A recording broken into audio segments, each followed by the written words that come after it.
Alhamdulillah. Alhamdulillahirabbil alamin. Bismillahirrahmanirrahim. Rabbi shrah li sadri wa yassir li amri wahlul 'uqdatam min lisani yafqahu qawli. Aku ucapkan selamat datang pada pertemuan ini. Sebagai pembuka, saya mohon pada saudara Abdul Salam untuk membacakan Al-Quran.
Dengan nama Allah yang Maha Pengasih lagi Maha Penyayang. Sesungguhnya musuh yang paling kuat bagi orang-orang Muslim yang beriman adalah orang-orang Yahudi dan orang-orang Muslim. Dan yang paling dekatannya dengan orang-orang beriman ialah orang-orang yang berkata, kami ini orang-orang Kristen. Karena para pendeta mengabdikan diri untuk belajar, dan mereka yang mengatakan sebelumnya, dan mereka tidaklah sombong. Dan saat mereka mendengar apa yang diterima Rasul, kami akan lihat mata mereka mengucurkan air mata, karena mereka mendengar kebenaran. Mereka berdoa, ya Tuhan kami telah beriman, maka catatlah kami bersama orang-orang yang menjadi saksi. Terima kasih Saudara Abdul Salam. Saudara-saudari sekalian, aku ingin mengucapkan selamat datang untuk ceramah kali ini, dan terima kasih pula kepada Dr. Abdul Rahman. Dia adalah Ketua Unity Health Complex. Dia akan menjadi ketua di pertemuan kali ini. Saudara-saudari sekalian, saat ini dunia mengalami banyak sekali konflik dan pertentangan antar agama. Dan untuk kali ini pula adalah awal yang baik untuk menutup perbedaan-perbedaan itu. Tentu saja dengan topik yang baru membicarakan persamaan bukan perbedaan-perbedaan itu. Dr. Zakir Naik akan melakukan hal itu dengan topik pembicaraannya kali ini, persamaan antara Islam dan Kristen. Dr. Zakir Naik, seperti yang Anda ketahui, dia adalah sarjana terkenal tentang perbandingan Islam. Profesi dokternya dia tinggalkan untuk menyebarkan ajaran-ajaran Islam kepada mereka yang non-Muslim atau orang-orang Muslim yang belum mengerti sama sekali mengenai Islam. Dia sudah berkeliling dunia untuk memberikan ceramah-ceramah tentang topik tersebut dan baru saja kembali dari hektik Surah Qatar. Dalam waktu 1 tahun terakhir, dia sudah melakukan perjalanan secara ekstensif berceramah di ratusan negara, seperti di Singapura, Malaysia, Sri Lanka, Bahrain, Kuwait, Qatar, UAE, KS, Kerajaan Saudi Arabia, Amerika dan Inggris, Dia juga Ketua Islamic Research Foundation. Dia akan menyampaikan ceramah dengan topik persamaan antara Islam dan Kristen. Kita sambut Dr. Zakir Naik.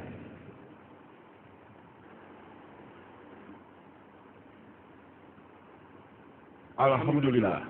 Wassalatu wassalam wa ala rasulillah wa ala alihi wa sahbihi ajma'in. Amma ba'du. A'udzubillahi minasyaitonir rajim. Bismillahirrahmanirrahim. Laqad kafaral ladzina qalu innallaha huwal masih ibnu maryam wa qala al-masihu ya bani israil ubudu rabbi wa rabbukum innahu musyrik billah faqad haraballahu alaihil jannah wa ma wahun nar wa ma lidzalimin min ansar. Bismillahirrahmanirrahim. Rabbi shrah li sadri wa yassir li amri wahlul 'uqdatam min lisani yafqahu qawli. Dr. Abdul Rahman, para tetua yang terhormat, saudara-saudari sekalian, aku ucapkan selamat salam menurut Islam. Assalamualaikum warahmatullahi wabarakatuh. Semoga rahmat dan ampunan dari Allah datang kepada kalian. Ini adalah salam yang sama yang juga digunakan dalam Injil Lukas pasal 24 ayat 36 yang berbunyi, bahasa Hebrew Assalamualaikum, bahasa Inggris berarti damai bersamamu. Topik dalam pertemuan pagi ini, persamaan antara Islam dan Kristen. Islam datang dari para nabi alaihi salam, yang berarti damai. Juga berarti menyerahkan keinginanmu pada Allah Subhanahu wa taala, Tuhan yang Maha Kuasa. Singkatnya, Islam berarti damai yang didapat dengan menyerahkan keinginanmu kepada Tuhan yang Maha Besar. Dan setiap kepercayaan umat muslim kepada Tuhan yang Maha Kuasa, Allah Subhanahu wa taala, disebut sebagai orang muslim. Banyak orang mempunyai pandangan yang salah bahwa Islam adalah agama baru karena pemikiran bahwa ditemukan 400 tahun yang lalu dan Nabi Muhammad damai bersamanya adalah seseorang yang menemukan agama Islam. Kenyataannya, Islam sudah ada sejak waktu kita masih mengingatnya, sejak manusia ada di muka bumi ini. Dan Nabi Muhammad damai bersamanya bukanlah seorang penemu agama Islam, tapi merupakan nabi terakhir yang membawa pesan dari Allah Subhanahu wa taala. Quran yang cemerlang mengatakan dalam surat Fatir, surat 35 ayat 24. Wa inni ummatillah kalafil nazir. Tidak ada satu kaum atau satu suku pun yang tidak dikirimkan seseorang untuk memberi peringatan dan tuntunan. Quran mengatakan dalam Ar-Ra'd surat 13 ayat 7. Walikulli qaumin had. Pada tiap-tiap kaum ada seseorang yang memberi petunjuk. Quran mengatakan bahwa tiap kaum, tiap orang, Tuhan yang Maha Besar Allah Subhanahu wa taala telah mengirimkan pembawa pesan dan penuntun. Hal yang sama juga dikatakan di Al-Quran surat An-Nisa surat 4 ayat 164. Juga Al-Mu'minun surat 40 ayat 78. Bahwa kami telah ceritakan padamu tentang beberapa orang Rasul dan kepada yang lainnya tidak. Itu berarti bagi beberapa kaum diturunkan kepadamu Al-Quran dan kepada yang lain tidak disebutkan. Ditemukan ada 25 nabi yang disebutkan dalam Al-Quran, seperti Adam, Nuh, Musa, Ismail, Ishak, Ibrahim, Isa, Muhammad, damai bersama mereka semua. Ada 25 nabi. Dan Islam satu-satunya yang cocok dengan Kristen. Yang percaya pada Isa, damai bersamanya adalah juga Nabi Allah. Seorang Muslim bukanlah Muslim jika tidak percaya pada Isa, damai bersamanya. Kita percaya bahwa dia adalah salah satu Nabi yang dikirimkan Allah Subhanahu wa taala. Kita percaya bahwa dia dilahirkan secara ajaib, tanpa campur tangan laki-laki, yang mana banyak dari agama lain tidak percaya hal itu. Kita percaya bahwa dia bisa membangkitkan orang mati dengan izin Allah. Kita percaya dia menyembuhkan seseorang dari kebutaan atas izin Allah. Islam adalah salah satu agama non-Kristen yang percaya bahwa Isa adalah juga Nabi Allah Subhanahu wa taala. Di mana disebutkan ada 25 Nabi Allah yang terdapat dalam Al-Quran. Tapi Rasul Allah Muhammad SAW mengatakan ada 124.000 Nabi yang dikirim ke bumi ini. 124.000 nabi yang dikirim Allah ke bumi. Tapi hanya 25 nabi yang ditulis namanya dalam Al-Quran. Tapi seluruh nabi yang datang sebelum Nabi yang terakhir dan penutup, Muhammad damai bersamanya. Mereka hanya dikirim untuk kalangan mereka. Dan untuk melengkapi pesan dari Tuhan adalah seseorang di periode waktu tertentu. Semua nabi yang datang sebelum Nabi Muhammad damai bersamanya, mereka hanya diperuntukkan bagi kalangan mereka sendiri dan melengkapi pesan Allah di periode waktu tertentu. Contohnya, Al-Quran mengatakan dalam Al-Imran surat 3 ayat 49 bahwa Isa ditunjuk sebagai pembawa pesan bagi kaum Bani Israel. Isa damai bersamanya hanya diperuntukkan bagi kaum Bani Israel. Pesan yang sama juga ditemukan dalam Injil, dalam Matthew bab 10 ayat 5 dan 6 yang mengatakan Isa damai bersamanya mengatakan, di sana dikatakan jangan datangi mereka yang kafir. Siapa kaum yang kafir? Mereka yang bukan Yahudi, Hindu, Muslim. Dengan jelas dikatakan di sana, jangan datangi mereka yang kafir. Ke kota milik orang-orang baik, dia tidak boleh. Tapi lebih baik pergilah ke kapal besar milik Israel. Dikatakan pada Isa bahwa dia hanya boleh pergi ke Israel. Isa damai bersamanya berkata dalam Injil Matthew bab 15 ayat 24 dikatakan, aku dikirim hanya untuk kapal besar milik orang Israel. Kalian lihat Isa damai bersamanya hanya dikirim untuk orang Yahudi, hanya untuk orang-orang Israel, bukan untuk golongan lain. Di Al-Quran surat 33 Al-Ahzab ayat 40 dikatakan, makana Muhammadin aba ahadim nurojalikum walaki Rasulullah wahatan nabiin wakana Allah bikulli syai'in alima. Bahwa Muhammad damai bersamanya bukanlah bapak dari seorang laki-laki di antara kamu, tapi dia adalah Rasul Allah.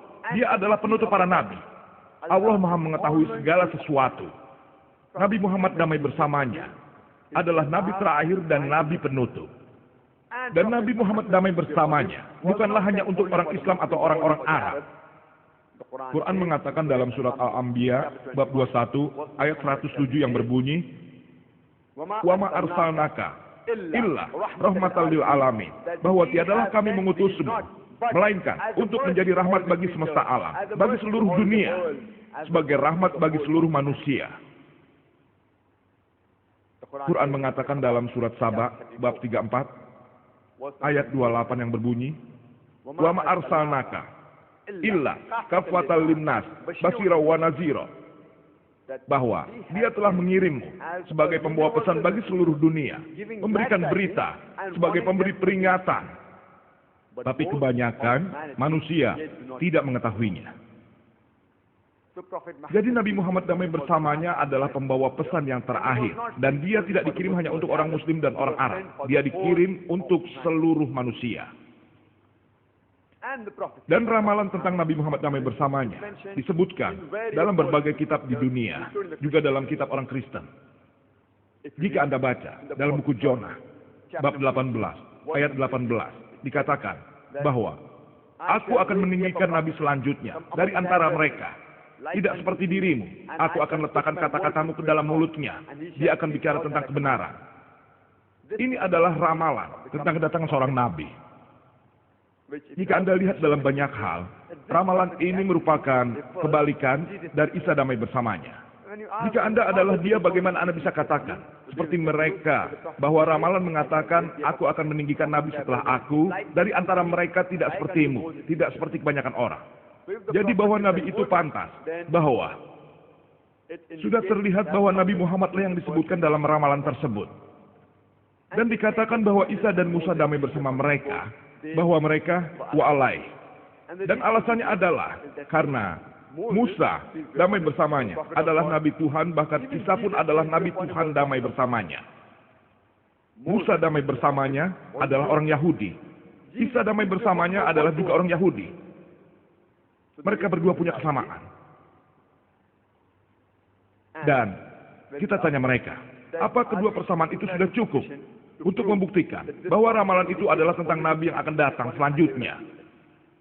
Jika kedua hal ini merupakan penuntun kita untuk memenuhi ramalan itu, bahwa semua nabi yang disebutkan dalam Injil dan datang sesudah dirinya, seperti Sulaiman, Isaiah, Ezekiel, Daniel, Joel, John, Hosea, semua itu merupakan nabi-nabi Tuhan, dan mereka juga orang Yahudi. Jadi semua nabi sudah disebutkan dalam Injil membuktikan bahwa ramalan itu memang benar.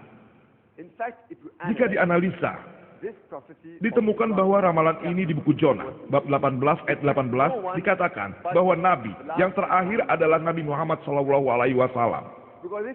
Jika dianalisa lagi, Muhammad dan Musa, damai bersama mereka. Mereka berdua memiliki kesamaan yang alami. Mereka mempunyai ayah dan ibu. Isa damai bersamanya, sesuai dalam Al-Quran. Dalam Al-Imran bab 3, ayat 42 sampai dengan 47. Dia lahir secara ajaib, tanpa campur tangan laki-laki. Hal itu juga terdapat dalam Injil Matius, bab 1, ayat 18. Dalam Luke, bab 1, ayat 35. Bahwa Isa lahir secara ajaib. Dia tidak memiliki ayah. Jika dianalisa lagi, Musa damai bersamanya, seperti Nabi Muhammad SAW, dan tidak seperti Isa. Baik Muhammad dan Musa damai bersama mereka. Mereka berdua menikah dan punya anak, seperti yang tertulis dalam Injil, bahwa Isa tidak menikah dan tidak punya anak. Baik Muhammad dan Musa damai bersama mereka. Mereka mempunyai hal-hal yang alami. Isa damai bersamanya, tidak memiliki hal-hal tersebut, sesuai yang dikatakan Quran. Dikatakan dalam surat An-Nisa bab 4 ayat 1, 100, 57, dan 58. Dikatakan bahwa Isa diangkat dalam keadaan hidup. Dia tidak mati. Dan menurut gereja, Injil mengatakan bahwa Isa damai bersamanya. Dia disalib setelah itu dibangkitkan. Dari keduanya, dia tidak memiliki hal-hal yang alami. Jadi Musa damai bersamanya, tidak seperti Isa damai bersamanya. Karena hal-hal seperti inilah, Musa dan Muhammad damai bersama mereka. Mereka berdua diterima oleh masyarakat. Masyarakat menerima mereka. Dalam John, bab 1 ayat 11 mengatakan bahwa Isa memiliki masyarakat yang tidak menerimanya. Dia tidak diterima oleh masyarakatnya. Dan jika Anda analisa, Musa dan Muhammad damai bersama mereka. Selain sebagai nabinya Tuhan yang maha besar, mereka juga adalah raja. Raja dalam artian mereka dapat menghukum, bahkan menghukum mati sekalipun. Siapapun yang mereka inginkan, yang melakukan kejahatan. Selain sebagai nabi Tuhan, mereka juga adalah raja di dunia pada masa itu. Tapi Isa damai bersamanya mengatakan, disebutkan dalam John, bab 18, ayat 36. Kerajaanku bukanlah di dunia ini. Ini berarti Isa damai bersamanya, bukanlah pemimpin dunia. Jika Anda analisa, Musa dan Muhammad damai bersama mereka. Mereka sama. Tapi Musa dan Isa damai bersama mereka. Mereka tidak sama. Terhadap hal ini, dapat dipastikan, tidak ada satu orang pun yang dapat menandingi Nabi besar kita Muhammad SAW. Seperti yang sudah dikatakan, aku akan meninggikan nabi selanjutnya yang berasal dari mereka. Mereka yang bersaudara. Dan kalian tahu, orang Yahudi, orang Arab, kita bersaudara satu sama lain. Dan dikatakan, aku akan letakkan kata-kata di mulutnya. Dan kita tahu, kalimat-kalimat wahyu yang diterima Nabi Muhammad SAW terima. Dia mengucapkannya berulang kali. Aku akan letakkan kata-kata di mulutnya. Itu adalah ramalan yang benar-benar sesuai dengan Nabi Muhammad damai bersamanya. Ramalan yang lain menyebutkan dalam Isaiah bab 12 ayat 29 bahwa kitab itu akan diberikan pada orang yang tidak mempelajarinya. Dia akan diminta berdoa dan membaca. Dia akan mengatakan, aku tidak belajar. Kalian tahu wahyu pertama yang diberikan Nabi Muhammad SAW adalah surat Iqra. Surat Alaq surat 19 ayat 1. Iqra. Saat Jibril memerintahkannya baca, Nabi berkata, ma'ana bi khair. Aku tidak belajar. Benar-benar persis seperti apa yang diramalkan dalam pernyataan Daud di buku Isaiah bab 99 ayat 12. Disebutkan juga dalam lagu Nabi Sulaiman, bab 5, ayat 16. Dikatakan, Hikumum muttaqin, likulli Muhammadin, yahtudi fazrai, baina Yerusalem. Dalam bahasa Hebros, dikatakan bahwa mulutnya lah yang paling manis untuk mendapatkan kecintaan. Kalau Anda analisa, Hikumum muttaqin, walikulli Muhammadin, dalam bahasa Hebros secara sematik, adalah kata yang digunakan untuk menghormati penghormatan secara plural, untuk penghormatan plural, sama seperti Muhammad yang ditambahkan kata damai bersamanya, Muhammadin. Jadi namanya memang sudah disebutkan dalam manuskrip tersebut, tapi setelah diterjemah, ditambahkan yang tercinta di belakangnya. Dialah yang tercinta, dia temanku walaupun kami orang Yerusalem. Dia tercinta, dia temanku walaupun kami orang Yerusalem. Jadi dapat disimpulkan bahwa Nabi Muhammad damai bersamanya sudah tertulis dalam manuskrip Injil. Mungkin ada beberapa orang Kristen yang tidak percaya kesaksian lama. Mereka lebih percaya pada kesaksian baru karena itu lebih penting. Alhamdulillah pada Allah Subhanahu wa taala bahwa dalam perjanjian baru pun sudah diramalkan tentang kedatangan Nabi Muhammad SAW damai bersamanya. Jika Anda baca, disebutkan dalam John pasal 14 ayat 16. Isa damai bersamanya mengatakan bahwa aku akan bertanya pada ayahku untuk mengirim kalian pembawa ketenangan yang lain. Juga dalam John bab 15 ayat 34. Ayahku akan kirimkan pembawa ketenangan. Dia akan memujaku. Anda dapat melihatnya dalam John bab 15 ayat 7. Walaupun aku memberitahu kebenaran, adalah semua pengalaman bagimu jika aku pergi. Jika aku tidak pergi, si pembawa ketenangan tidak akan datang.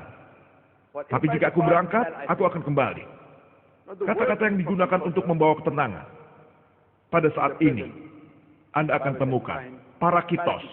Ini merupakan bentuk lain dari perikletos.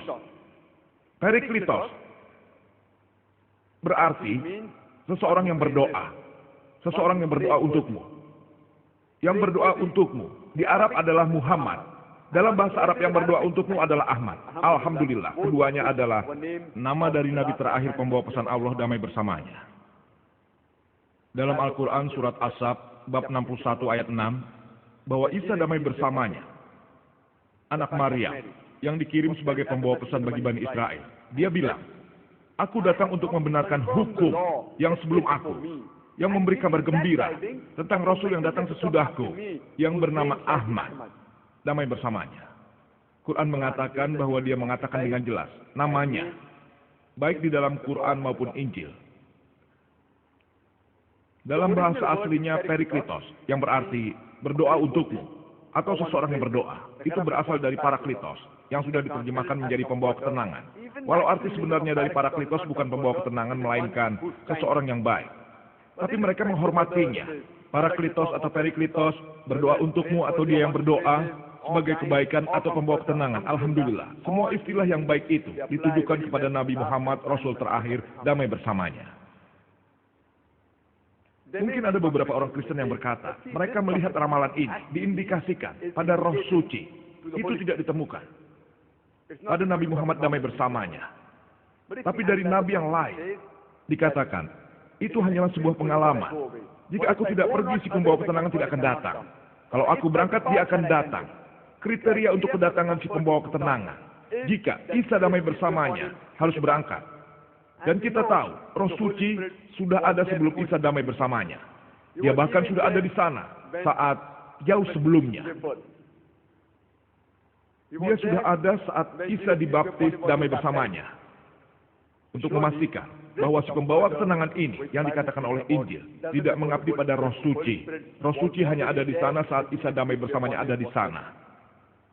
Disebutkan lebih jauh dalam John bab 16 ayat 12 sampai 14 bahwa aku punya banyak hal yang kukatakan padamu, tapi tidak dapat melakukannya sekarang.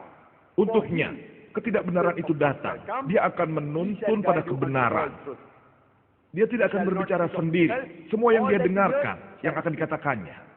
Dan dia akan bersaksi tentang aku, dia akan mengagungkanku, dia akan menunjukkan hal-hal yang akan terjadi. Sekali lagi, roh kebenaran yang dikatakan Injil ini adalah Nabi Muhammad, Rasul terakhir dan penutup, damai bersamanya. Jika Anda baca Injil, bahkan Injil sekalipun membicarakan tentang Nabi dan Rasul terakhir Nabi Muhammad, damai bersamanya. Ada beberapa wahyu yang dikirimkan pada tahun-tahun itu. Dari nama, ada 4 kitab yang disebutkan dalam Al-Quran. Taurat, Zabur, Injil, dan Al-Quran. Taurat adalah yang pertama, wahyu-wahyu yang diberikan pada Musa damai bersamanya. Zabur adalah wahyu-wahyu yang diberikan pada Nabi Daud damai bersamanya. Injil adalah wahyu-wahyu yang diberikan pada Isa damai bersamanya. Dan Quran adalah wahyu-wahyu terakhir yang diberikan pada Nabi dan Rasul terakhir Nabi Muhammad damai bersamanya. Selain itu ada juga wahyu-wahyu yang turun di tahun-tahun sebelumnya. Tapi hanya 4 saja yang disebutkan dalam Quran. Tapi semua wahyu yang datang sebelum wahyu yang terakhir Al-Quran, mereka hanya dimaksudkan untuk kelompok-kelompok tertentu. Dan pesan yang lengkap hanya dimaksudkan untuk periode waktu tertentu. Tapi wahyu yang terakhir Al-Quran tidak diturunkan hanya untuk orang Muslim dan bangsa Arab. Quran mengatakan dalam surat Ibrahim, bab 15 ayat 52 mengatakan bahwa inilah pesan bagi seluruh umat manusia. Biarkan mereka diperingatkan olehnya. Biarkan mereka tahu hanya ada satu Tuhan. Dan biarkan manusia mengambil pelajarannya. Jadi wahyu terakhir Al-Quran diperuntukkan bagi seluruh manusia. Pesan ini diulang dalam Al-Baqarah bab 2 ayat 185.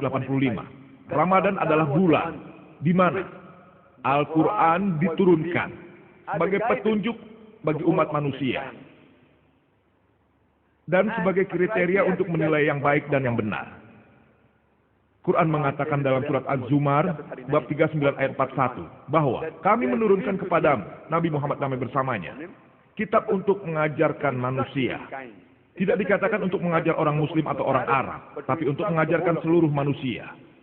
Jadi wahyu terakhir yaitu Al-Quran diturunkan untuk seluruh umat manusia. Oleh karena itu, semua wahyu yang turun sebelum Al-Quran hanya untuk manusia pada periode itu. Allah Subhanahu wa Ta'ala membuatnya tidak untuk bertahan pada bentuk aslinya. Satu-satunya kitab yang saat itu masih bertahan pada bentuk aslinya adalah Al-Quran. William Moore, kritikus yang paling keras terhadap Islam, mengatakan tidak ada satu kitab pun saat ini yang masih bertahan pada bentuk aslinya seperti Al-Quran selama 12 abad. Dia mengatakan di depan para audiens. Nabi kita tercinta, Muhammad SAW berkata, dia menyebutkan dalam riwayat Bukhari, wala 1, Khalid 7, dikatakan bahwa Islam didasarkan pada 5 pilar. Yang pertama, La ilaha illallah Muhammadur Rasulullah, bahwa tidak ada Tuhan selain Allah dan Nabi Muhammad adalah Rasul utusan Allah. Kedua, sholat. Ketiga, zakat. Keempat, puasa, dan kelima, haji. Yang pertama, bahwa tidak ada Tuhan selain Allah dan Nabi Muhammad damai bersamanya adalah Rasul utusan Allah. Adalah konsep Allah Subhanahu wa Ta'ala. Dan Al-Quran mengatakan dalam Al-Baqarah surat 2 ayat 177. Tidaklah benar menghadapkan wajahmu ke timur atau ke barat, tapi suatu kebenaran. Jika kau percaya pada Allah, kau percaya pada hari kemudian, percaya pada kitab-kitab, percaya pada malaikat, dan kau percaya pada Nabi, seperti yang disebutkan. Dalam Al-Quran dikatakan, surat Al-Imran, bab 3, ayat 64. Kul, ya ahlal kitab, hai ahli kitab, pada orang Yahudi dan Kristen. Ta'alau ila kalimatin sawaim, bainana wa bainakum. Marilah berpegang pada suatu ketetapan bagi kami dan bagimu. Ketetapan apa itu? Allah na'budu illallah. Tak ada satupun yang kita sembah selain Allah. Wala nusyrika bihi syai'an. Bahwa tidak ada satupun yang dapat disekutukan dengannya. Wala yattakhidza ba'duna ba'dan arbaba min dunillah, dan tidak ada pula kita jadikan sebagian di antara kita sebagai Tuhan selain Allah. Fa in tawallaw, jika mereka berpaling, faqul syahadu, maka saksikanlah bi anna muslimun, kami adalah orang-orang yang berserah diri pada Allah Subhanahu wa taala. Ayat-ayat Quran ini menunjukkan padamu bagaimana berbicara dengan para ahli kitab, baik itu Yahudi atau Kristen. Ta'alau ila kalimatun sawa'im bainana wa bainakum. Marilah berpegang pada satu ketetapan bagi kami dan bagimu. Apa ketetapan pertama? Allah na'budu illallah. Tidak ada satupun yang kita sembah selain Allah. Dan konsep dari Tuhan yang Maha Besar dalam Islam, tentang definisinya, tertulis dalam surat Al-Ikhlas bab 112 ayat 124 dikatakan, Qul huwallahu ahad. Katakanlah, Allah itu satu. Allahus somad. Allah lah yang mutlak dan kekal. Lam yalid walam yulad, dia tidak beranak dan tidak diperanakan. Walam yakul lahu kufuwan ahad, tidak ada yang setara dengannya.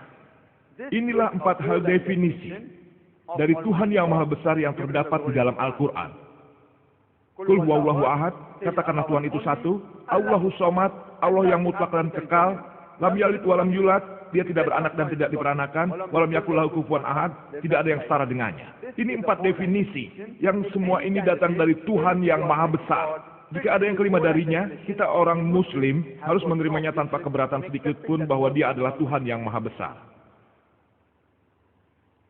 Quran mengatakan dalam surat An-Nisa bab 4 ayat 48 bahwa Allah Subhanahu wa taala tidak mengampuni jika kau menyekutukan Allah. Dan siapapun yang menyekutukan Allah Subhanahu wa taala, maka dia telah berbuat dosa besar. Allah akan mengampuni dosa apapun jika dia ingin. Tapi menyekutukan Allah, Allah tidak akan mengampuninya. Quran menyampaikan pesan, surat An-Nisa bab 4 ayat 116, bahwa Allah tidak akan memaafkan dosa karena telah menyekutukan Dia. Hal-hal lain yang disukai, Dia tidak akan memaafkan. Tapi menyekutukannya, Dia tidak akan memaafkannya. Itu artinya syirik, sama dengan menyekutukan Allah Subhanahu wa taala. Ini adalah dosa yang paling besar. Dan pesan yang sama diberikan dalam Exodus, di dalam Injil bab 20 ayat 3 dan 5, bahwa tidak ada Tuhan selain Aku, Tuhan yang Maha Kuasa. Bagaimana dapat diciptakan untukmu sesuatu yang lebih besar, yang lebih mirip dari sesuatu dalam surga di atas, di bawah bumi, di bawah air di dalam bumi? Bagaimana bisa? Tidak tunduk padanya, tidak melayaninya. Untukku, Tuhanmu, Rajamu, dan juga sebagai pengawalmu. Pesan yang sama diulangi dalam Deuteronomi bab 5 ayat 79. Dikatakan, bagaimana bisa ada Tuhan selain Aku? Bagaimana membuat image yang luar biasa dari sesuatu, dari kemiripan, dari hal-hal yang terdapat di atas, di bawah kedalaman, dan di dalam air di kedalaman bumi. Bagaimana bisa tidak tunduk padanya, tidak melayaninya? Untukku, Tuhanmu, Rajamu, pengawalmu. Ini berarti membuat kesan tentang Tuhan yang Maha Besar secara tegas terlarang di dalam Injil. Inti dari pembicaraanku, sesuai dengan ayat Al-Quran, surat Al-Maidah, bab 5, ayat 72 mengatakan, Laqad kafarol lazina qalu, innallaha wal masih ibnu Maryam. Bahwa merekalah yang disebut sebagai orang-orang kafir. Mereka yang mengatakan kalau Isa damai bersamanya anak Maryam. Dia adalah Allah. Orang-orang kafir adalah mereka yang berkata bahwa Isa anak Maryam dikatakan sebagai Allah. Wa qala al-Masihu. Padahal dia sendiri berkata, Ya Bani Israel, hai kaum Bani Israel, a'budullah, sembahlah Aku, Rabbi wa Rabbukum, yang merupakan Tuhanmu dan Tuhanku. Innahum mayusrik billah. Siapapun yang mempersekutukan Allah, faqad haramallahu alaihil jannah. Allah akan membuatnya jannah haram untuknya. Surga akan terlarang untuknya. Wa ma wahun nar wa ma lizolimina min ansor, dan mereka adalah satu-satunya tempat untuknya. Dan dia tidak akan mendapat pertolongan dari siapapun. Isa damai bersamanya mengatakan itu, bahwa innahum mayusrik billah, Siapapun yang mempersekutukan Allah, maka haramallahu alaihi jannah, surga akan terlarang untuknya. Firdaus akan terlarang untuknya. Wa ma wahun nar, wa ma lizolimina min ansor, dan neraka adalah satu-satunya tempat untuknya, dan tidak akan ada seorang pun yang menjadi penolongnya. Tapi ada beberapa orang Kristen yang mengatakan bahwa Isa damai bersamanya, dia mengatakan hal lain. Isa adalah Tuhan yang Maha Besar. Kenyataannya jika Anda membaca Injil, tidak ada pernyataan, tidak ada satupun pernyataan di dalam Injil yang lengkap di mana Isa damai bersamanya mengatakan sendiri bahwa dia adalah Tuhan, sembahlah dia. Jadi sama sekali dia tidak pernah mengatakan itu. Akan kuulangi, jika Anda membaca Injil, tidak ada satu pernyataan pun, tidak sedikit pun dalam Injil yang lengkap di mana Isa damai bersamanya mengatakan sendiri bahwa dia adalah Tuhan dan sembahlah dia. Jika ada orang Kristen yang dapat menunjukkan padaku bagian mana dari Injil di mana Isa damai bersamanya mengatakan sendiri bahwa dia Tuhan, sembahlah aku bersedia untuk dipermalukan saat ini juga. Aku tidak berbicara atas nama orang Muslim lain, karena aku mempelajari perbandingan agama, aku membaca Injil. Aku siap meletakkan tanganku di atas guillotine. Jika kau membaca Injil, Isa damai bersamanya mengatakan sendiri, disebutkan dalam John bab 14, ayat 28, Isa damai bersamanya mengatakan, ayahku lebih besar dariku. Dalam John bab 10, ayat 29, ayahku lebih besar dari siapapun. Dalam Matthew bab 12, ayat 28, aku dengan roh Tuhan menghalau setan-setan. Dalam Luke bab 11 ayat 20, aku menghalau setan-setan dengan jari Tuhan. Dalam John bab 5 ayat 30, aku tidak dapat melakukan apapun dengan diriku sendiri. Apa yang kudengar dan kukatakan, penilaianku bukanlah milikku. Aku tidak mencari keinginanku, tapi keinginan ayahku. Dia bilang dia tidak dapat melakukan apapun sendirian. Dia tidak pernah mengatakan definisi. Dalam Al-Quran dikatakan bahwa siapapun yang mempersekutukan Allah, Isa damai bersamanya mengatakan, siapapun yang mempersekutukan Allah, Firdaus terlarang untuknya. Dan Al-Quran mengatakan dalam surat Al-Isra bab 17 ayat 110, Qulidullah awidur rahman ayam ma'tadu falahul asmaul husna. Katakanlah seru Allah atau Ar-Rahman dengan nama manapun yang kau seru. Dia memiliki nama-nama yang indah. Kau dapat menyebut Allah Subhanahu wa Ta'ala dengan apapun. Haruslah nama yang indah. Haruslah menggambarkan kebaikan. Dan tidak lebih dari 99 kata yang diberikan kepada Allah Subhanahu wa Ta'ala dalam Al-Quran. Seperti Ar-Rahman, Ar-Rahim, Al-Hakim, Maha Penyayang, Maha Agung, Maha Bijaksana. Tidak lebih dari 99 kata diberikan pada Allah dalam Al-Quran. Pesan ini diulangi lagi dalam surat Al-A'raf bab 7 ayat 180, surat Taha bab 20 ayat 8, surat Al-Hasr bab 15 ayat 24, bahwa Allah Subhanahu wa Ta'ala memiliki nama-nama yang sangat indah. Tapi kenapa kita orang-orang Muslim lebih suka memanggil Allah Subhanahu wa Ta'ala dalam bahasa Arab Allah dibanding bahasa Inggris God? Alasannya adalah bahwa Allah adalah kata-kata yang murni. Kata-kata God dalam bahasa Inggris dapat diartikan sebagai Tuhan yang lain. Jika kau tambahkan S di belakang God menjadi God, bentuk jamak dari Tuhan. Allah tidaklah jamak dalam Islam. Qul huwallahu ahad. Katakan hanya Allah satu-satunya. Jika ditambah EESSS di belakang kata God akan menjadi God, Tuhan wanita. Tidak ada Allah laki-laki atau wanita dalam Islam. Allah Subhanahu wa Ta'ala bukan keduanya. Jika kau tambahkan Father di belakangnya menjadi Godfather, dia Godfather, dialah yang menuntun. Tidak ada ayah Allah atau Allah Abi dalam Islam. Allah itu unik. Jika kau tambahkan Mother akan menjadi Godmother. Tidak ada ibu Allah atau Allah Umi di dalam Islam. Jika kau menambahkan God di belakang kata ten menjadi ten God, yang berarti Tuhan yang palsu. Itulah alasannya kita orang-orang Muslim lebih suka menyebutnya Allah Subhanahu wa Ta'ala. Dari bahasa Arab Allah bukan berarti English God. Tapi bagi kalian orang-orang non-Muslim, orang-orang tidak mengerti dan tidak menggunakan kata-kata Allah dan menggunakan istilah Tuhan atau Allah itu sendiri. Tuhan bukanlah terjemahan yang tepat. Tuhan bukanlah terjemahan yang tepat. Dan kata-kata Allah Subhanahu wa Ta'ala sudah berulang kali disebutkan dalam berbagai tulisan. termasuk Injil. Dan jika kau tahu kata-kata di kesaksian lama, kata yang digunakan untuk Tuhan adalah Elohim. Ela untuk Tuhan, Him untuk penghormatan yang besar, Elohim. Dan jika kau baca Injil, Pendeta Copilia, dia menulis Allah dengan E-L-L-A-H, atau alternatifnya A-L-L-A-H, Allah. Bahkan, Pendeta Copilia setuju bahwa cara menyebutnya mereka Allah, kita menyebutnya Allah. Pengucapan berbeda, tapi artinya sama. Lebih jauh, Isa damai bersamanya saat dia diletakkan di atas salib, menurut Injil. Di dalam Matius, bab 27 ayat 46, juga disebutkan dalam Mark, bab 15, ayat 32. Saat Isa damai bersamanya, diletakkan di atas salib, dia meneriakkan, Ela, Ela, lama sabachthani. Ada di sana, di setiap terjemahan Injil, baik itu bahasa Inggris, bahasa India, di dalam terjemahan manapun juga istilah Hebrew ini, Elai, Elai, lama sabachthani ada di sana. Dan dikatakan, diterjemahkan, oh Tuhan, Tuhan, kenapa seluruhnya untuk baikanku? Elai, Elai, lama sabachthani. Bukanlah terdengar sama dengan oh Tuhan. Kenapa hanya untuk kepentinganku saja? Elai, Elai, lama sabachthani.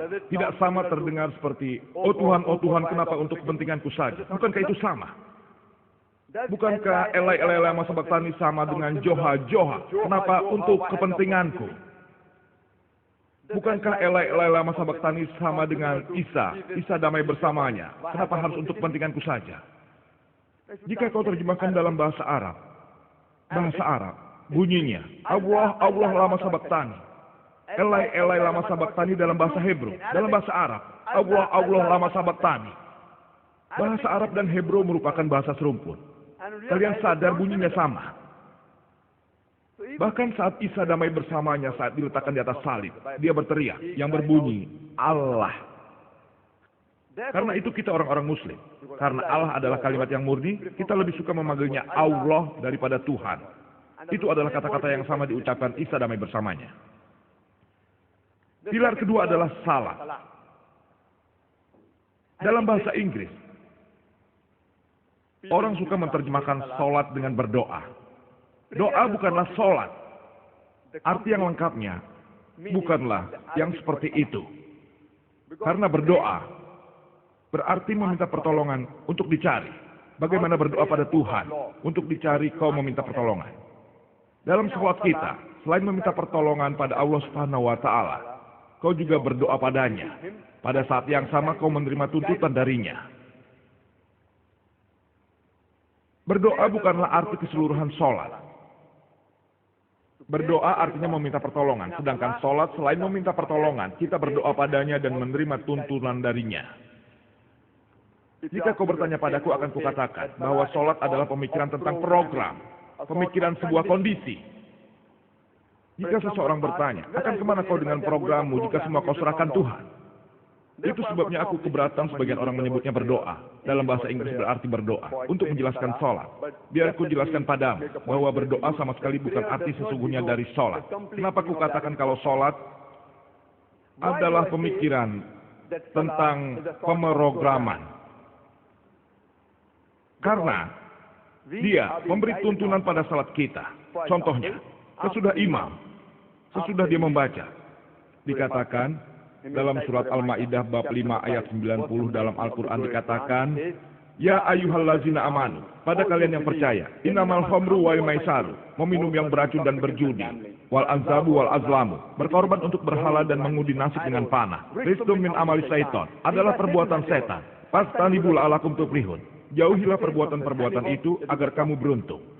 Di sini kita dituntut oleh Allah Subhanahu wa Ta'ala, Tuhan yang Maha Besar, bahwa meminum racun, berjudi, menyembah berhala, ramalan, semua itu adalah perbuatan setan. Jauhilah semua itu dan kau akan mendapat keberuntungan.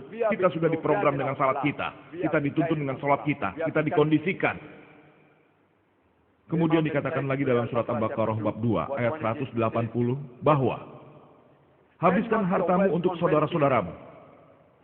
Dan jangan habiskan hartamu sedikit pun untuk para hakim, dan itu berarti kau memakan barang milik orang lain. Quran mengatakan bahwa menyuap tidak diperbolehkan dalam Islam. Kau diprogram, kau dikondisikan kalau menyuap itu terlarang dalam Islam. Quran mengatakan dalam surat Al-Ankabut bab 29 ayat 45. Utlu ma uhiya ilaika minal kitab wa aqimus shalah inna sholata tanha 'anil fahsya'i wal munkar. Bacalah apa yang diwahyukan kepadamu, yaitu Quran. Dan dirikan sholat, sesungguhnya sholat mencegah perbuatan keji dan munkar. Quran mengatakan bahwa sholat mencegah perbuatan keji dan munkar. Dan setiap muslim harus melaksanakan sholat minimal 5 kali sehari. Bagaimana? Untuk badan yang sehat, kita harus makan minimal 3 kali sehari. Sama dengan jiwa kita membutuhkan sholat minimal 5 kali sehari. Dan Al-Quran mengatakan dalam surat Taha, bab 20, ayat 11 dan 12, bahwa saat ia datang ke tempat api, ia dipanggil, "Oh Musa, sesungguhnya akulah Tuhanmu. Lepaskan kedua sepatumu, sesungguhnya kamu berada di tempat suci tua." Tuhan yang Maha Besar memerintahkan Musa untuk melepas sepatunya, menuntunnya menuju tempat suci. Pesan yang sama diberikan dalam Injil, dalam Kesaksian Lama, dalam Exodus, bab 3, ayat 5, dikatakan, "Do not die hither." Lepaskan sepatumu dari kakimu, menuju tempat yang dianggap sebagai tanah suci. Pesan itu diulang dalam Acts, bab 7, ayat 33. Tuhan yang Maha Besar kepada Musa, "Do not die hither." Lepaskan sepatumu dari kakimu, untuk tempat yang merupakan tanah suci. Merupakan perintah Allah Subhanahu wa Ta'ala pada Nabi Musa damai bersamanya, bahwa di tanah suci, tempat suci, saat kau sedang menyembahnya, lepaskan sepatumu. Nabi tercinta Muhammad damai bersamanya, dia memberikan izin dengan 4 syarat. Kau tidak boleh sholat dengan alas kaki, tapi jika kau sholat dengan memakai alas kaki, pastikan kalau keduanya benar-benar bersih. Nabi berkata, disebutkan dalam riwayat Abu Daud, Warim 1, dalam buku Salam, bab 240, hadis nomor 652, Nabi berkata, "Lakukanlah kebalikan dari yang orang Yahudi lakukan, karena mereka selalu berdoa memakai sepatu dan sandal." Disebutkan dalam Abu Daud, Rahim 1, buku Salat, bab 240, hadis 353, bahwa Su'aib ibnu El-Amar diceritakan oleh ayahnya, bahwa kakeknya berkata, bahwa aku pernah melihat Nabi sholat dengan tanpa alas kaki dan dengan sendal. Ini berarti orang muslim dapat sholat tanpa sepatu. Dan jika kau sholat mengenakan sepatu, Nabi berkata, kau harus membersihkannya untuk kebersihan orang lain, juga untuk menjaga tempat beribadah. Al-Quran mengatakan dalam surat Al-Ma'idah, bab 5, ayat 6, "Ya ayyuhallazina amanu," bagi kalian yang beriman, saat kau hendak sholat, saat kau bersiap untuk sholat, basuh wajahmu dan tanganmu sampai siku. Usap rambutmu dengan air, dan cuci kakimu sampai mata kaki. Dengan melakukan wudhu, sebelum kita melakukan sholat, merupakan kewajiban bagi muslim. Pesan yang sama diberikan jika kau baca Injil, disebutkan di dalam Exodus bab 40 ayat 31 dan 32, bahwa Musa dan Adam bersama anak-anak mereka mencuci tangan mereka dan kaki mereka. Saat mereka memasuki kuil tempat mereka beribadah, mereka bersihkan diri sebelum mereka menghadap Tuhan mereka. Disebutkan dalam Acts bab 21 ayat 36, bahwa Paul bersama manusia lain di hari berikutnya membersihkan diri dan menghadap pada Tuhan. Bersuci adalah persyaratannya, karena kita orang muslim, kita orang-orang yang bersih. Kita ingin bersih. Dan selain itu, merupakan persiapan mental. Persiapan mental seperti sedang ujian akhir. Persiapan mental sebelum kau menghadap Tuhan. Jika orang-orang Kristen adalah mereka yang mengikuti Isa damai bersamanya, jika orang-orang Kristen, mereka yang mengikuti Isa damai bersamanya, maka kita orang-orang Muslim lebih Kristen daripada orang Kristen yang sebenarnya. Karena kita mengikuti apa kata Injil. Saat melakukan sholat, di dalam Injil dikatakan, kau bersihkan dirimu. Lebih lanjut, Nabi kita mengatakan, dalam riwayat Bukhari, tahim 1, buku Azan, bab 75, hadits 692, bahwa Hadrat Anas Namahullah, kita percaya padanya, bilang bahwa saat melakukan sholat berjamaah, bahu jamaah yang satu harus bersentuhan dengan yang lainnya. Kaki kita juga harus bersentuhan. Nabi kita tercinta berkata, disebutkan dalam Abu Daud, rahim nomor 1, dalam buku sholat, bab 245, hadits 666, Nabi berkata, sebelum melakukan sholat, tetap pada barisanmu, berdirilah bersentuhan bahu. Jangan sampai ada jarak, tutuplah jarak itu. Jangan biarkan ada yang terbuka untuk iblis. Nabi bukan membicarakan iblis seperti yang kau lihat di komik dengan memakai 2 tanduk di kepala. Yang dimaksud Nabi dengan iblis yang ditolaknya, dihalaunya, agar mereka mengabaikan yang kaya dan miskin. Raja atau masyarakat biasa. Saat kau berdiri sholat, berdirilah dengan bersentuhan bahu. Apakah hitam atau putih, coklat atau kuning, sholatlah dengan bersentuhan bahu. Ini ajaran Nabi kita tercinta. Dan bagian terbaik dari sholat adalah sujud dengan kepasrahan. Secara psikologi dikatakan bahwa pikiran kita tidak dikendalikan secara langsung. Tubuh kita dikendalikan secara langsung. Jika aku ingin mengangkat tanganku, ku angkat tanganku. Jika ingin kuturunkan, kuturunkan. Jika aku ingin maju, aku maju. Jika aku ingin mundur, aku mundur. Benar-benar di bawah kendaliku. Tapi pikiran terus bertanya-tanya. Tidak secara langsung di bawah kendaliku. Secara psikologis dikatakan, untuk menyederhanakan pikiranmu, kau harus sederhanakan tubuhmu. Tidak ada cara lain selain meletakkan bagian tubuh paling atas, bagian luarnya, ke bagian terendah dari tanah dan berkata, keagungan milik Allah yang tertinggi, keagungan milik Allah yang tertinggi. Dan ini juga terdapat dalam Injil. Dalam kesaksian lama maupun kesaksian baru. Jika kau baca Genesis, bab 17, ayat 3 dikatakan, bahwa Ibrahim menjatuhkan dirinya. Dalam Number bab 20, ayat 6, Musa dan Aaron menjatuhkan wajah mereka. Dalam Yosua, bab 5, ayat 14, Yosua menjatuhkan wajahnya saat beribadah. Ini disebutkan dalam kesaksian baru. Isa damai bersamanya saat dia pergi ke sebuah taman. Dalam Injil Matthew, bab 26, ayat 39 dikatakan, bahwa Isa maju beberapa langkah, menjatuhkan wajahnya dan berdoa pada Tuhan. Aku bertanya pada kalian, bahkan akrobat pun tidak lebih baik dari ibadah yang dilakukan oleh orang-orang Muslim. Ini sama. Cara Isa damai bersamanya berdoa. Jika mengikuti ajaran Isa damai bersamanya membandingkan dengan orang-orang Kristen. Kita orang-orang Muslim lebih Kristen dari orang-orang Kristen sendiri. Yang ketiga, zakat. Dalam bahasa Arab berarti untuk memurnikan, menyinari, dan setiap orang Muslim dewasa yang kaya, yang mempunyai simpanan lebih dari standar hisab 85 gram emas, dia harus memberikan 2,5% dari simpanannya kepada orang-orang yang miskin dan membutuhkan.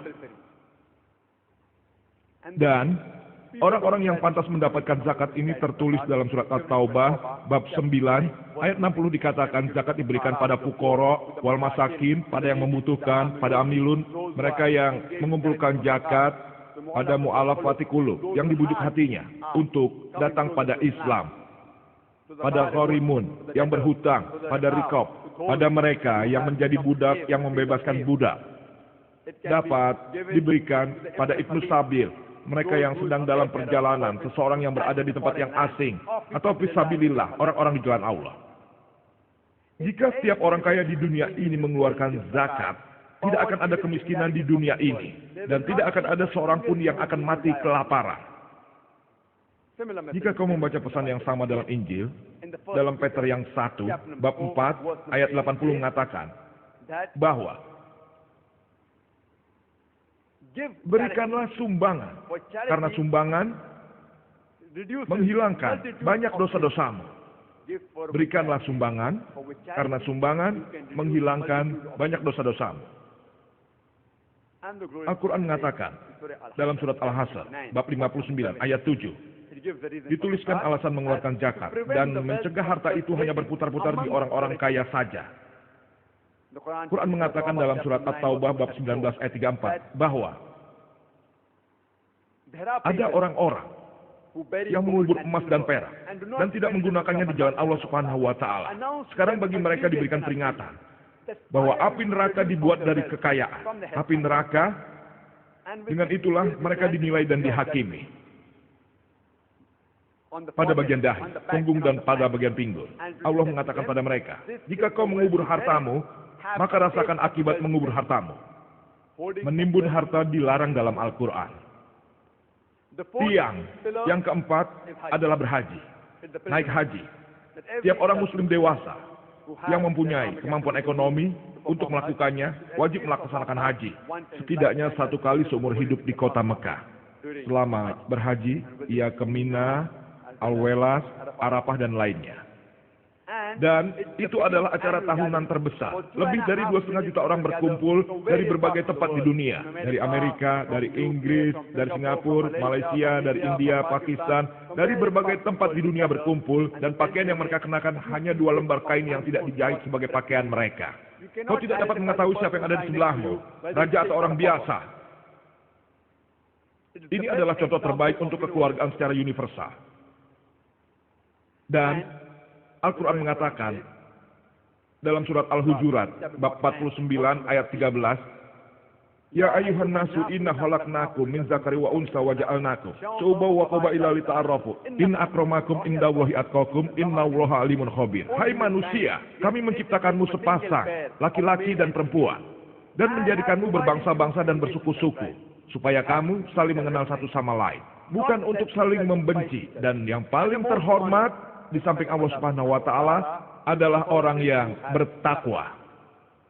Kriteria untuk menilai orang menurut Allah Subhanahu wa taala bukan jenis kelamin, kekayaan, warna kulit, bukan yang lain, tapi takwa, kesadaran bertuhan, kebenarannya.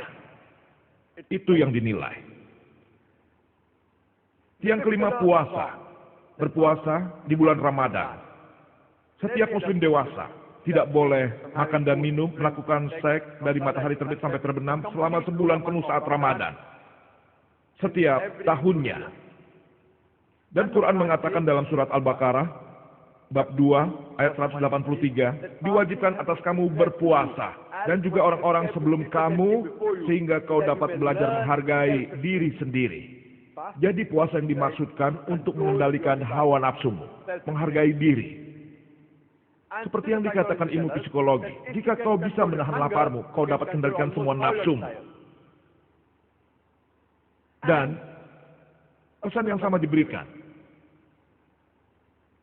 di dalam Injil Matius, bab 17, ayat 21, dan Mark, bab 9, ayat 29. Dan manusia disuruh untuk menahan nafsunya.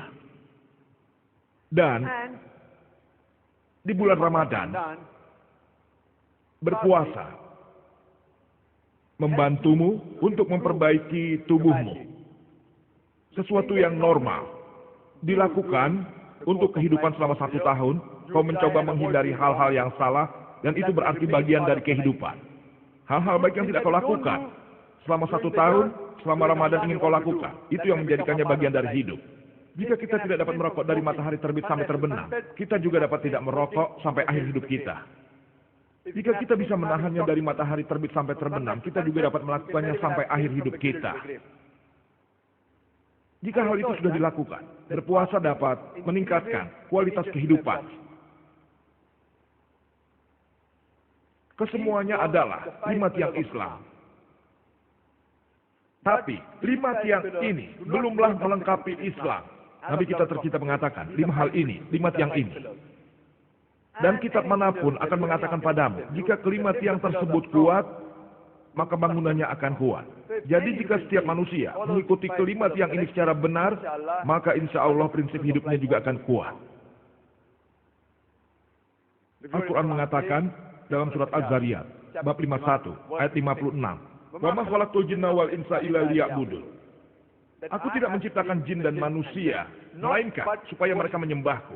Ini berarti jin dan manusia diciptakan Allah Subhanahu wa taala untuk menyembahnya. Dalam bahasa Arab digunakan kata ezebala, berasal dari akar kata ab. dalam bahasa Arab berarti budak Allah Subhanahu wa taala. Dan berarti kemenangan jiwa. Jadi ibadah dilakukan seseorang untuk melayaninya, yang mematuhi tuannya. Siapapun yang melakukan perintah Allah Subhanahu wa taala disebut ibadah. Salat adalah bentuk ibadah, bahkan bentuk tertinggi ibadah, tapi bukanlah satu-satunya bentuk. Mengikuti perintah Allah Subhanahu wa taala juga ibadah. Contohnya, mengatur hal-hal tentang makanan, seperti yang dikatakan Allah Subhanahu wa taala secara pribadi dan kau melakukannya. Al-Quran mengatakannya dalam surat Al-Ma'idah bab 5 ayat 90 bahwa ya ayyuhalladzina amanu, hai orang-orang beriman, innamal khamru wal maisir, sesungguhnya meminum khamar dan berjudi, wal ansabu wal azlamu, menyembah berhala, mengundi dengan panah, rizqum min amri syaitan, adalah termasuk perbuatan setan. Fastanibul alakum tuflihun, jauhilah perbuatan itu agar mendapat keuntungan. Jadi jika kita menghindari racun, judi, memuja berhala, ramalan, kau sedang beribadah. Jika kau membaca Injil, disebutkan dalam Propot bab 20 ayat 1 dikatakan, anggur adalah khamar. Dalam Efisiensi bab 5 ayat 18, janganlah kau meminum anggur. Jadi Injil mengatakan agar kau tidak meminum racun. Tentang makanan ini Quran mengatakan tidak kurang dari 4 surat yang mengatur hal ini. Surat Al-Baqarah bab 2 ayat 173, surat Al-Ma'idah bab 5 ayat 3, surat An-Nam bab 6 ayat 145, An-Nahl bab 16 ayat 115 dikatakan, "Hurrimat alaikumul maitatu waddamu wal khinzir wa ma uhilla li ghairillah bih." Kata Allah, diharamkan untukmu bangkai, darah, daging babi dan makanan apapun yang disembelih selain dengan nama Allah. Keempat makanan ini dilarang di dalam Al-Quran. Bangkai, darah, daging babi dan makanan apapun yang disembelih selain dengan nama Allah. Jika kau baca Injil, pesan yang sama juga disampaikan. Jika kau baca Injil, disebutkan dalam buku Lektius, bab 17 ayat 15, buku Deuteronomi, bab 14 ayat 21, kau tidak boleh memakan daging dari binatang yang mati sendiri. Kau tidak boleh memakan apapun yang mati sendiri. Berarti bangkai itu dilarang. Ini disebabkan karena ada beberapa penyakit yang dapat disebabkan oleh bangkai.